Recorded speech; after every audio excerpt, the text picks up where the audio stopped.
नमस्कार दोस्तों, स्वागत है आपका स्टडी फॉर सिविल सर्विसेज में। वीडियो को पूरा देखिए। कोई भी आपका फीडबैक है, कोई सजेशन है, तुरंत वीडियो में कमेंट करके जरूर बताइए। अच्छा लगे तो वीडियो लाइक जरूर कर लीजिए और ऐसे वीडियो लगातार फ्री में पाने के लिए चैनल को तुरंत सब्सक्राइब कर लीजिए और बेल आइकन को जरूर टैप कर लीजिए ताकि आगे भी सारे वीडियो आपको मिलते रहे। यूट्यूब में फॉलो करते हैं तो प्लीज ये वाला फ्री टेलीग्राम चैनल जरूर ज्वाइन कर लीजिएगा। सारे नोटिफिकेशन, सारे अपडेट यहीं पे आते हैं, ध्यान रखिएगा। स्टडी फॉर सिविल सर्विसेज का कोई भी पेड ग्रुप अगर आपको ज्वाइन करना है तो सिर्फ 856480560660897523864455 यही नंबर है हमारे, सिर्फ जहां पे कॉल या व्हाट्सएप कर सकते हैं। इंस्टाग्राम पे हमारा पेज जरूर फॉलो कर लीजिएगा, studyforcivil.services है। ट्विटर पे हमको जरूर फॉलो कर लीजिएगा, @studyforcivils है। सारे क्वेश्चन अटेम्प्ट करिए और स्कोर अपना तुरंत कमेंट करके बताइए। दोस्तों नमस्कार, स्टडी फॉर सिविल सर्विसेज में आप सभी का स्वागत है। यूपी पीसीएस प्रीलिम्स एग्जामिनेशन 2024 इसकी पेड क्विज हम लोग देख रहे हैं लगातार। 140 के आसपास वीडियोस हो चुके हैं। काफ़ी एक्सपेक्टेड क्वेश्चंस यहाँ पे हमने कवर करवाया है, ठीक है। इनको प्लीज़ देखिए और अभी एग्जामिनेशन तक जो वीडियो आएंगे उसको भी फॉलो करने हैं, ठीक है। तो स्टार्ट करते हैं आज का वीडियो फर्स्ट क्वेश्चन के साथ। पूछा गया है सुप्रीम कोर्ट की 75वीं वर्षगांठ के उपलक्ष्य में 2024 में ही नया ध्वज और इसका एक लोगो है ना, इसका जो है अनावरण किया गया था। तो जो है उस टाइम थे chief justice of India DY Chandrachud, ठीक है। और ये मतलब इसका इनॉग्रेशन किया था president of India Droupadi Murmu ji ने, ठीक। Option first. काफ़ी एक इम्पॉर्टेंट अवार्ड है रेमन मैग्सेसे अवार्ड, ठीक। तो 2024 में कितने व्यक्ति या फिर ग्रुप्स है ना, इनको मिला करके मतलब number of awards which are awarded in year 2024, तो इनकी संख्या है 5, ठीक। यहाँ पे देखिए इनकी डिटेल्स भी लिखी हैं, इसको पॉज करके एक बार देखें आप। नेक्स्ट है, हाल ही में किस अंतरिक्ष एजेंसी ने टैनेजर 1 उपग्रह को लॉन्च किया है? ये जो फाल्कन 9 रॉकेट है स्पेस एक्स का, उसके द्वारा लॉन्च किया गया था, परंतु प्रोजेक्ट है किसका ये? नासा, ठीक। डेज आजकल कई सारे पूछे जाते हैं, तो छोटा बड़ा हर दिवस इम्पोर्टेंट है। तो इंटरनेशनल जो वेल शार्क होती है उसका डे मनाते हैं उसके कंजर्वेशन के लिए 30 अगस्त। एक हाल ही में प्रकाशित पुस्तक strategic conundrums reshaping India's foreign policy, तो इसके राइटर का नाम बताना है राजीव सीकरी। इंपॉर्टेंट है ये बुक, ध्यान रखेंगे। हाल ही में खबरों में रहा समुद्री विवाद सबीना शोल किन दो देशों के मध्य में स्थित है? साउथ चाइना सी में आप देखेंगे एक काइंड ऑफ अटॉल है ये, है ना, सबीना शोल, जो कि एक मिनरल रिच है। और ये चाइना और फिलीपींस है ना, इनके बीच इसमें विवाद है। 28 और 29 अगस्त 2024 को अंतर्राष्ट्रीय बौद्ध परिसंघ ने गुरु पद्म संभव के जीवन और उनके जीवंत विरासत पर 2 दिवसीय अंतर्राष्ट्रीय सम्मेलन का आयोजन कहाँ पर किया? तो ध्यान रखेंगे इनका नाम, और ये नालंदा महाविहार है, ठीक है। तो यहाँ पे किया गया था। दिस वन इज इम्पोर्टेंट, इसको ध्यान रखेंगे। शिक्षा मंत्रालय की नई परिभाषा के अनुसार किसी राज्य संघ राज्य क्षेत्र में कितने प्रतिशत साक्षरता प्राप्त करना पूर्ण साक्षर के समतुल्य माना जाएगा? तो फुल्ली लिटरेट की परसेंटेज है ना, सपोज हम एग्जांपल लेते हैं मान लीजिए चंडीगढ़ का, ठीक। 100 लोग हैं, अगर वहाँ पे 95% लोग शिक्षित या लिटरेट हैं, है ना, तो ये 100% ही माना जाएगा ये, ठीक। ध्यान रखेंगे। अगस्त में ये डेफिनेशन दी गई 2024 में। एक अवार्ड है ICO 2024 Jules Francois golden medal, तो इससे कोई पहले भारतीय हैं जो सम्मानित हुए हैं। और ये अवार्ड किस क्षेत्र में दिया जाता है? नेत्र संबंधित कार्य के लिए, सर्वोच्च वैज्ञानिक गुणवत्ता के लिए, ठीक। तो इनका नाम है गुल्लापल्ली N राव, ठीक। तो ध्यान रखेंगे। हाल ही में आचार्य NG रंगा कृषि विश्वविद्यालय के तिरुपति स्थित क्षेत्रीय कृषि अनुसंधान केंद्र ने किस फसल की एक किस्म कोणार्क को विकसित किया है? तो ये भी ध्यान रखेंगे, सिर्फ कोणार्क दे करके पूछ सकते हैं कि किस चीज़ की वैरायटी ये डेवलप की गई है। तो ग्राउंड नट है ये, और ये NG रंगा कृषि विश्वविद्यालय जो है ये उसमें गुंटूर में है, आंध्रा। हाल ही में किस टीम ने डूरंड कप 2024 को जीता है? North eastern United. Option first. आप जरा एक चीज़ ये बताइए कि किस खेल का आयोजन होता है ये?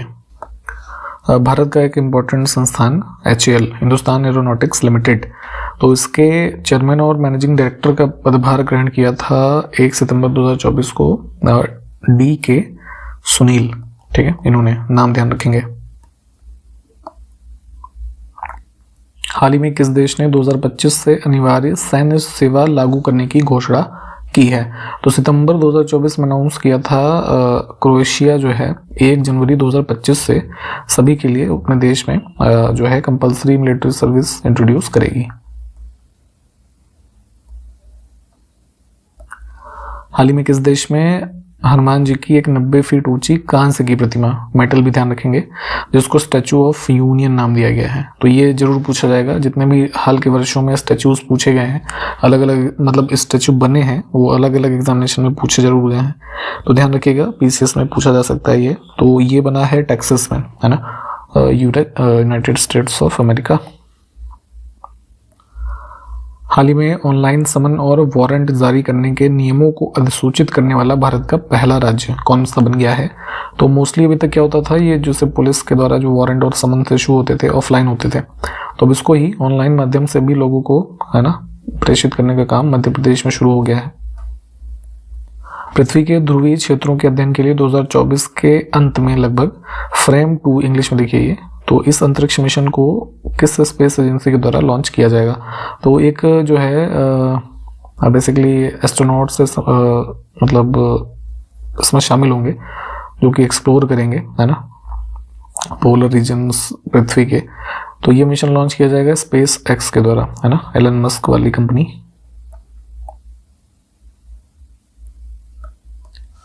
नारियल दिवस प्रतिवर्ष कब मनाते हैं? ये है 2 सितंबर। 1 सितंबर 2024 को महाराष्ट्र के राज्यपाल अभी भी वर्तमान में जो है सीपी राधाकृष्णन, इन्होंने इसमें से किसको संगीत कला Vibhushan life time achievement award दिया है? तो एक वाद्य यंत्र होता है नडस्वरम, इसको सर्च करके देख लीजिएगा। तो इसके ही वादक हैं ये आपका टी शिवलिंगम, है ना, इनको दिया गया था। किस कंपनी ने वित्त वर्ष 2024 में 10 लाख करोड़ रुपए का रिकॉर्ड समेकित कारोबार किया, जिससे यह इस वार्षिक राजस्व में 10 लाख करोड़ का आंकड़ा पार करने वाली पहली भारतीय कंपनी बन गई है? तो ये थी रिलायंस इंडस्ट्रीज। संविधान के कुछ संशोधन लिखे हैं और उससे संबंधित प्रावधान उसको मैच करना है। इसमें देख लीजिए 100, 101, 102 और 103 ये सब कुछ सामने ही लिखा है जिसमें जो हुआ। तो 1, 2, 3, 4 ये कोड होगा।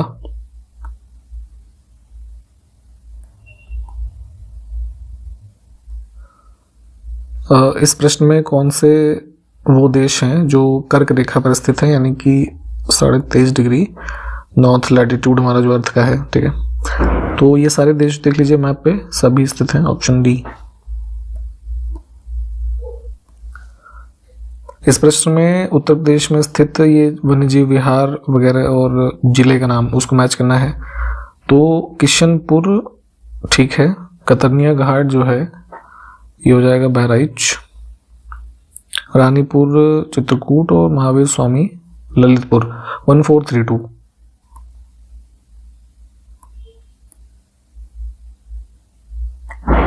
अब पूछा गया कौन सा देश मकर रेखा पर स्थित है? Tropic of Capricorn. तो ये है 23.5 डिग्री जो है साउदर्न लैटिट्यूड में, ठीक है। तो इस रेखा पर स्थित ये सारे ही देश हैं इसमें भी, ऑप्शन डी। कौन सा देश विषुवत रेखा यानी इक्वेटर भूमध्य रेखा 0 डिग्री पे स्थित है? इनको भी मैप पे देखिए। विश्व की कुछ प्रमुख लेक हैं और संबंधित देश, उसमें कौन सा युग्म सही नहीं है? बहुत ध्यान से देखा करिए क्या पूछा गया है। इसमें माशू लेक इंडोनेशिया नहीं, जापान। अन्य विकल्प ठीक है, इनको प्लीज पढ़िए। 4 बुद्धिस्ट काउंसिल्स हुई, है ना, अलग अलग स्थान पे, अलग अलग वर्षों में, अलग अलग शासन काल में, किस शासक के। ये इससे एक क्वेश्चन जरूर पूछते हैं, तो प्लीज इसको पढ़िएगा। 483 BC, 383 BC, 250 BC और 72 AD। ये है फर्स्ट, सेकंड, थर्ड और फोर्थ का टाइम ड्यूरेशन, ठीक है। अब लोकेशन की बात करें तो पहली हुई थी कहाँ पे? हमारा राजगृह में, ठीक है। सेकंड हुई कहाँ पे? वैशाली, तीसरी पाटलिपुत्र और चौथी जो है कुंडलवन कश्मीर में, है ना, ये कश्मीर में है। तो 2, 3, 4, 1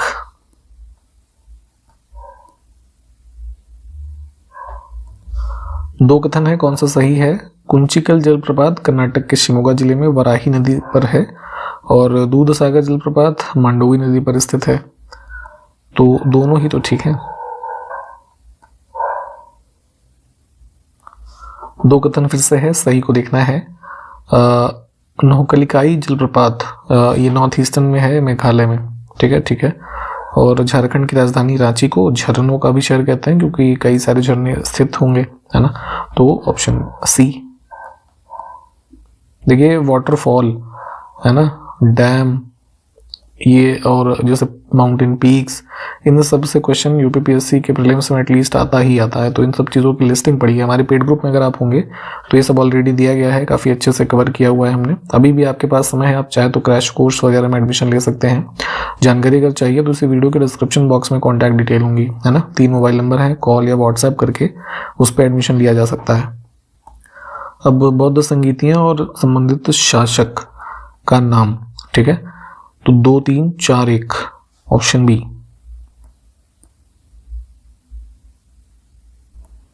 उत्तर प्रदेश में आयोजित होने वाले कुछ प्रमुख मेले और संबंधित जिला, तो इसको सी ऑप्शन के हिसाब से मैच करें।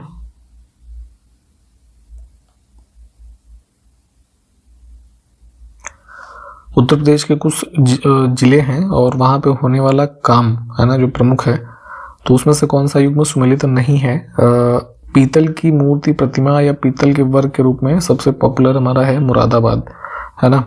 इसको ये ब्रास सिटी या पीतल नगरी भी कहते हैं। अन्य विकल्प जो ठीक है, वहाँ पे जो चीज़ें बनती हैं वो ठीक है, लिखा हुआ है, इसको देख लीजिए। ये पहले भी पूछी जा चुकी हैं ये सारी चीज़ें, जो 4 ऑप्शन में लिखा है, तो इसलिए इंपॉर्टेंट है। उत्तर प्रदेश में राज्य उच्च शिक्षा परिषद की स्थापना कब की गई। हायर एजुकेशन कमीशन, एक एक्ट भी बना था, ये state council of higher education act 1995 का, तो उसके माध्यम से इसकी स्थापना हुई है। ठीक, ऑप्शन थोड़ा ये मुश्किल होता है, मतलब इंस्टीट्यूशंस के ईयर याद रख पाना, कौन सा कब स्थापित हुआ, परंतु थोड़ा सा लॉजिक वगैरह लगा के याद करिए क्योंकि पूछा जाता है तो पढ़ना जरूरी भी है। राष्ट्रीय वनीकरण और पर्यावरण विकास बोर्ड भारत सरकार के द्वारा किस वर्ष में स्थापित किया गया। तो ये भी इंपॉर्टेंट एक संस्था है, अगस्त 1992 का। ठीक है, ऑप्शन ठीक। किस केंद्र शासित प्रदेश या राज्य में जारवा जनजाति निवास करती है। तो जारवा, शोम्पेन, सेंटिनल, है ना, ये सब इंपॉर्टेंट जनजातियां हैं जो अंडमान निकोबार में पाई जाती हैं, ध्यान रखिएगा। सर्वोच्च न्यायालय की स्थापना के संदर्भ में कौन सा कथन सही है। तो ये बेसिकली रेगुलेटिंग एक्ट 1773 के बाद, जो उस समय फोर्ट विलियम था कलकत्ता में, तो उसके रेफरेंस में ये काइंड ऑफ सुप्रीम कोर्ट स्थापित किया गया था। तो उसके बारे में 2 कथन है।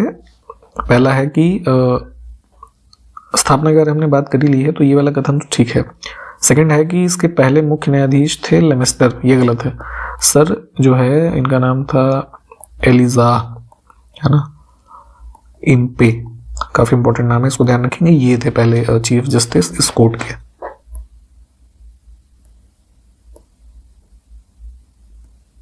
मेरे पास भगवान के बारे में सोचने का समय नहीं है क्योंकि इस धरती पर बहुत काम करना है। इस महापुरुष का ये कथन है इन विकल्पों में से दिए हुए जो नाम है। ठीक, तो ईश्वर चंद्र विद्यासागर काफी पॉपुलर थे।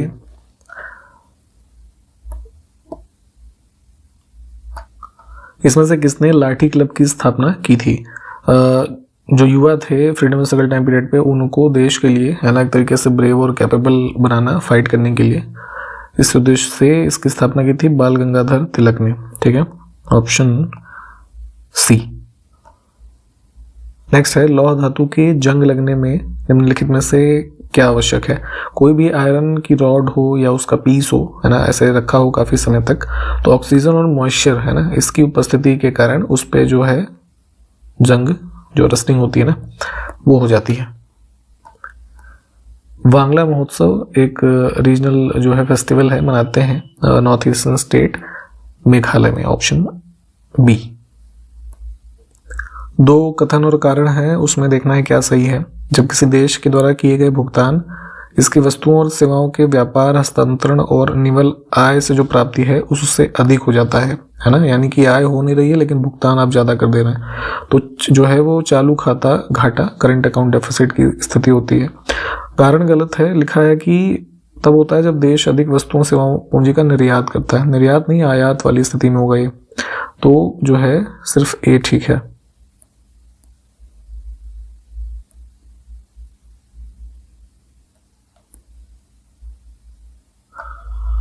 कुछ जो है संस्थान भारत के और कौन सा मैच नहीं है फाउंडेशन ईयर के रेफरेंस में, है ना। नेशनल डेवलपमेंट काउंसिल जो अप्रूव करता था 5 ईयर प्लान्स को, इसकी स्थापना हुई थी अगस्त 1952 में, है ना। ये गलत था, अन्य विकल्प ठीक है।